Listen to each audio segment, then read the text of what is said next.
So what about these packaging? I did mention this already.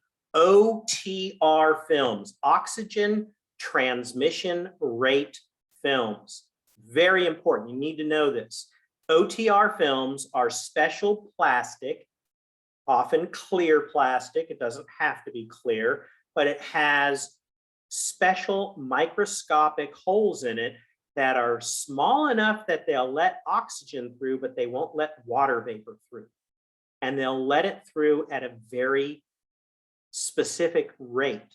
So you need a different OTR film to make the, let's say, the Asian salad versus the coleslaw mix, because they have different respiration rates inside. So what's the respiration rate? Respiration is breathing. We think of breathing is, taking air into your lungs and exhaling the carbon dioxide, utilizing the oxygen that we breathed in. Respiration at the cellular level is just the burning of oxygen with sugar for energy.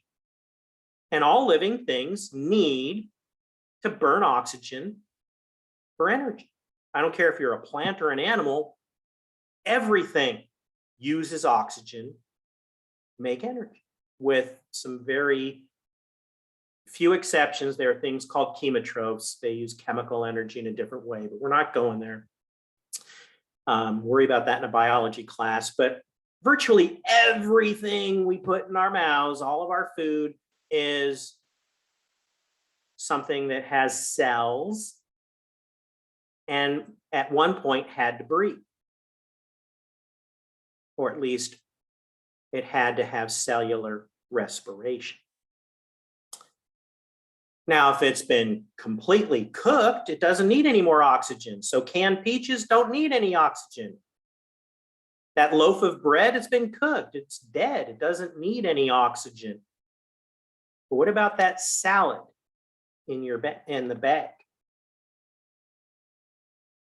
What about that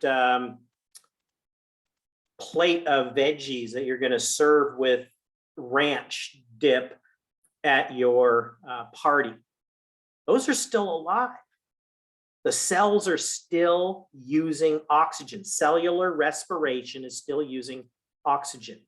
And if you use up oxygen inside the bag too quickly, you run out of oxygen, and something called anaerobic, and without aerobic, air, anaerobic respiration starts, which creates this really nasty smelling stuff called acetaldehyde. It makes things taste funny.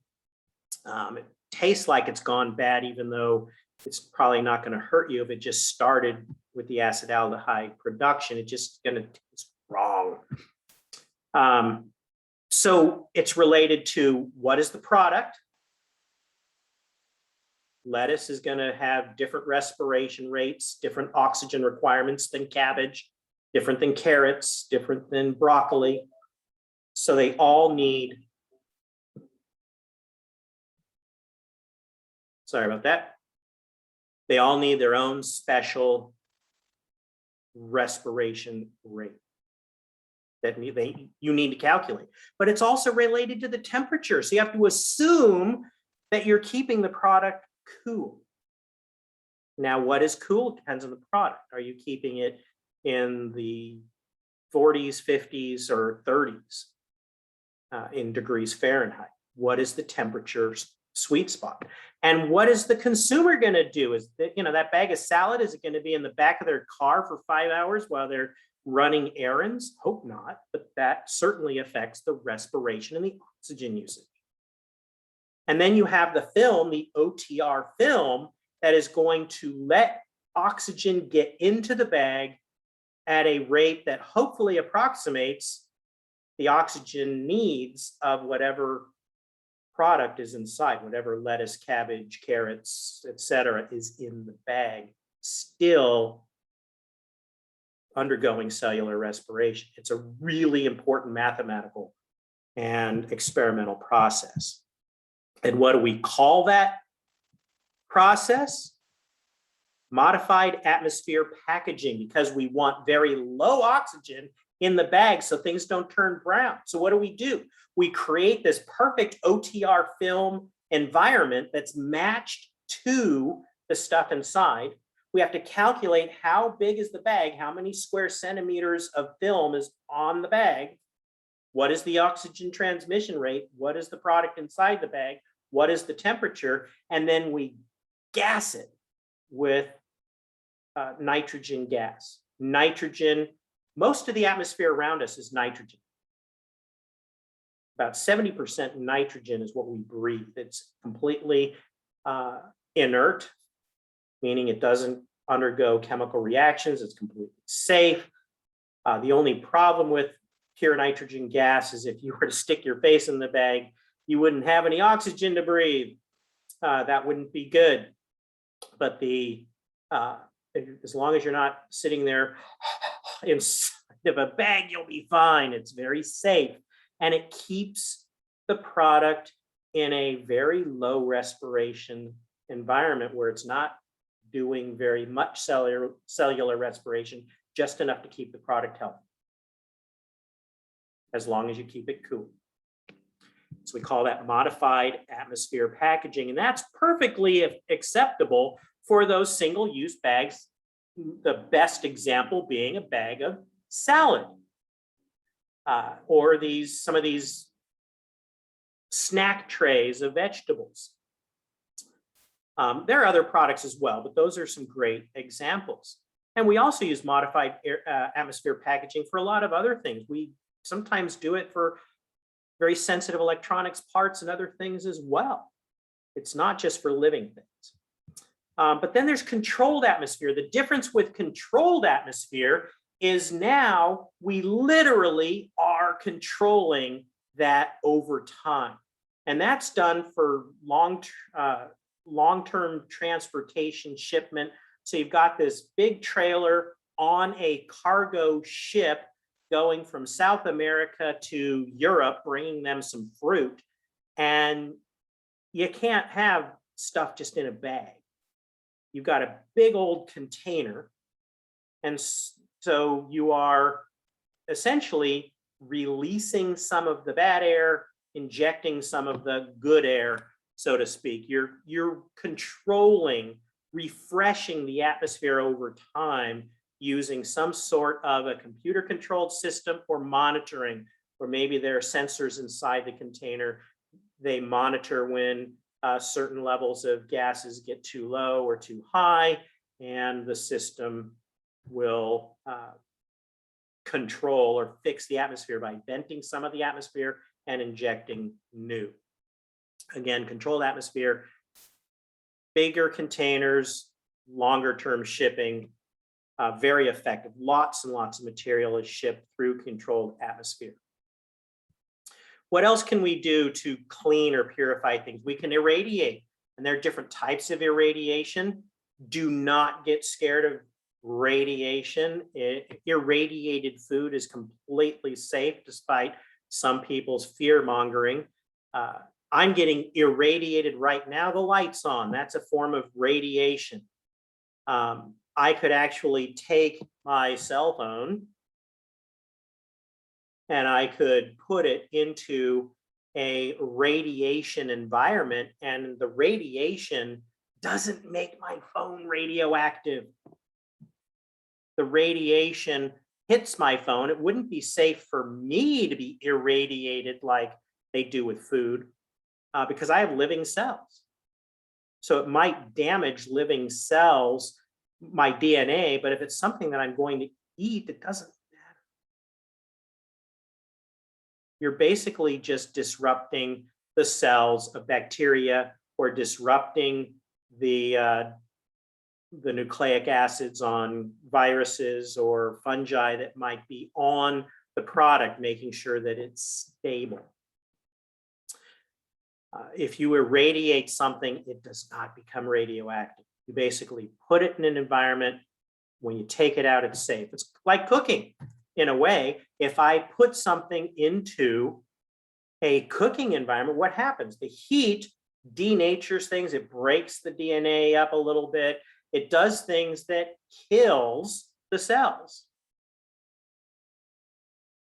Irradiation is just a very mild process that kills some of the cells, or at least injures them where they can no longer reproduce.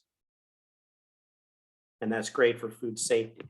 Chlorine, a very common sanitizing agent. Ozone, which is O3. We breathe oxygen, O2. But up high in the atmosphere, the uppermost layers of the atmosphere, because of the interaction with intense solar radiation, O2s bump into each other in that high energy environment and become O3s. So 3 O2s crash into each other and become 2 O3s. We can generate O3 very easily. It's an easy chemical to make. And when we bubble O3 through water, wash water, it cleans and sanitizes product. A brand of material that does that is called the Smartwash, a project owned by Taylor Farms. And they use a combination of sanitizing agents, including ozone, to clean product. What about foreign objects? There are metal detectors that can detect ferrous or magnetic iron-containing metals, or non-ferrous metals. And if the metal detector says, oop, there's a contamination, it kicks it out. What about non-metallic things like woods, plastic pieces, weeds? How do you get those out? Those are now much more effectively taken out using optical sensors, where there's literally a computer and either some sort of low energy lasers or photographic equipment. The image is being analyzed by a computer very quickly, and anything that doesn't look like the product, anything that looks wrong, gets kicked out. And it's not just for foreign objects, it can also kick out pieces of food particles that are damaged or have brown spots or disease. Chemical contamination, lots of chemicals can get in. Biological contamination.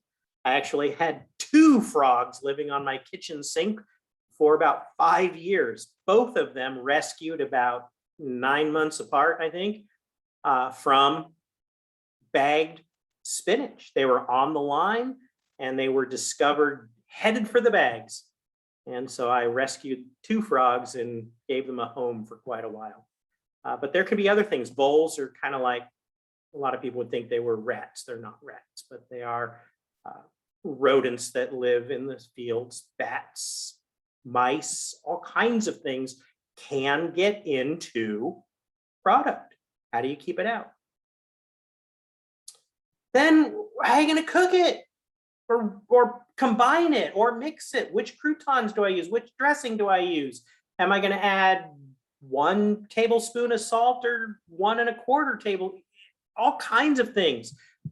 You've got cooking styles, dehydrating or drying methods, freeze drying, fermentation. So you're making sauerkraut, certain kinds of pickles, wines and beers and hard liquors are fermented. Certain types of dairy products go through a fermentation. There's lots of things that are fermented. What about aging? Wine is aged, alcohols are aged, but so too are cheeses and meats. Some people think, meats, oh my God, why would you age meat? Don't you want meat fresh? Oh, hell no. For those of you who are meat aficionados, the best steaks, the best meats are aged, and they are aged properly. Smoking, canning, sterilization, which is not the same as canning. We'll learn later in the class, canning is called commercial sterilization, but it's not absolute sterilization. True sterilization is something you need for very specialty situations, dealing with certain hospital situations, the space program. Astronauts need sterilized food. So true sterilization is less common than commercial sterilization. Are you going to use microwave material, either before it gets to the consumer as part of your cooking process, or are you going to get it cooked so it's ready for the consumer to microwave once they get it home? What about nutrition? How are you going to make sure that your recipe is meeting the nutritional desires of your customers? What about culinary trends? What's big? What's going on? For the last several years, something called kale has been getting a lot of attention. It's very healthy. It can be put quite effectively into certain meals, but a lot of people hate it. It's quite bitter. But still, it's sold 10 times what it used to, maybe 50 times what it used to when I was a kid. Kale is popular. A lot of things are getting more popular. Southwest recipes, Asian recipes getting a lot of attention in the last 10 years compared to what they were before. Are you going to mix things up in your company? You need to know this one. Grass, generally recognized as safe. So when things are approved for food and consumer products, they need to go through a whole bunch of different tests to verify that they are safe, that they are meeting the needs of consumers. But some things we didn't really worry about because nobody went back and checked, wow, how are we going to prove that sodium chloride, table salt, is safe? That was given a free pass, as are a number of chemicals. Citric acid, which is used as a not only nutrition additive, but also a preservative and a stabilizer. There are a lot of chemicals that have been used for many decades, going back to before my parents were even born. And they just grandfather them in as generally recognized as safe. If they're not on that GRAS list, anything that goes into your product has to be verified or have documentation to show it has been verified as safe for consumers.